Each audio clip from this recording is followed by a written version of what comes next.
In this video, what I have here today in this very nicely tight packaged here is a car cover. So if you're like me and you've got a spare car, I have a van and a car. So my car just kind of sits out in the weather all the time. It's actually raining right now and it just kind of like gets muddy, dirty, leaves on top of it. I have to constantly clean it off. Sometimes I don't drive it for a couple weeks and it just sits there.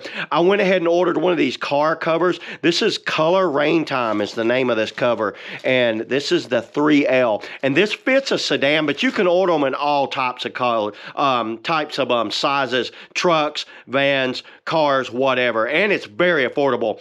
And so let me go ahead and take it out of this package and let's see what this thing looks like. I'm not going to take it all out in here, but let me go out to the car and let's take this thing out and let's put it on the car and see what it looks like. So let's do that. Okay, here we are, everybody. I'm going to go ahead and put it on this car. This is a little small compact car that's kind of like a backup to my van. And what I'm going to do, I'm going to get this car cover and then I'm just going to throw it over the entire thing. You can see out here, it's already got some things on it, you know, and this is very annoying. I'm going to have to take it back off and clean it whenever it stops raining. So yeah, let me go ahead and unpack this and do that now. All right, there it is, everybody. Check this out. How impressive is this thing? One thing that I had found out that I did not think about is I have roof racks on my car. This thing will not fit with roof racks because it won't let it come down. It created a square. But look at the back, how it goes, and it's got reflectors here.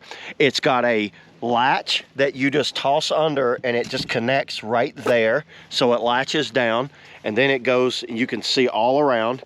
I love the reflectors there. I don't park on the highway, but if you were parked out on like the sidewalk or highway, say you had a lot of snow or something, this might help you out a lot too. So the only thing that kind of gets now dirty is going to be right there at the rims. So that'd be fine. And it has the side mirrors have a reflector on both the front and back. So either direction you can see it coming.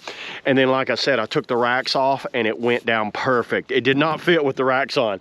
So, but here's my little antenna and it just kind of like mushes it down, so that's fine. Reflective on the front on each headlight, so it goes around, and once again it goes around and it clips right there so it can't come off, and then you have to toss one underneath the car and then it clips right there so it holds it around. But if I wanted to get in the car, I would just unclip that and get in real quick. So yeah, there it is, everybody. That's all I got today on the the car cover. We'll see how this thing holds up over the next few years. Hopefully I have the car that long. See y'all in the next video. Woo!